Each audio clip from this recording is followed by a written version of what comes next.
পাকিস্তান ও আফগানিস্তান দুই প্রতিবেশী দেশের দীর্ঘদিনের শীতল সম্পর্ক এখন রূপ নিয়েছে এক রক্তক্ষয়ী যুদ্ধে। কিন্তু কেন এই সংঘাত? কেন বারবার আলোচনার টেবিলে বসেও স্থায়ী শান্তি ফিরছে না? ডুরান্ড লাইন থেকে শুরু করে টিটিপি এবং আইএসকেপির সমীকরণ, এই যুদ্ধের নেপথ্যে রয়েছে জটিল ভূ রাজনীতি। নাইম আহমেদের desk report. I am Ox. মানচিত্রে আঁকা 2611 কিলোমিটার দীর্ঘ এক রেখা, যার নাম ডুরান্ড লাইন।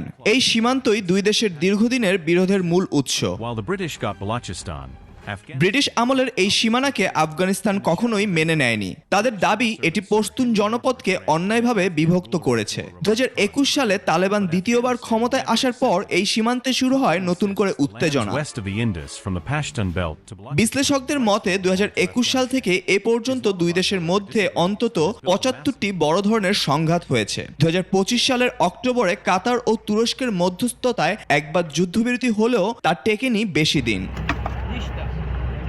তবে বর্তমান সংঘাতের সবচেয়ে বড় কারণ তেহরিক-ই-তালেবান পাকিস্তান বা টিটিপি। ইসলামাবাদের অভিযোগ, টিটিপি আফগান মাটিতে নিরাপদ আশ্রয় নিয়ে পাকিস্তানে হামলা চালাচ্ছে। বিশেষ করে খাইবার পাখতুনখোয়া এবং খনিজ সমৃদ্ধ বেলুচিস্তানের লিবারেল আর্মি বিএলএর সাথে মিলে তারা অশান্তি সৃষ্টি করছে।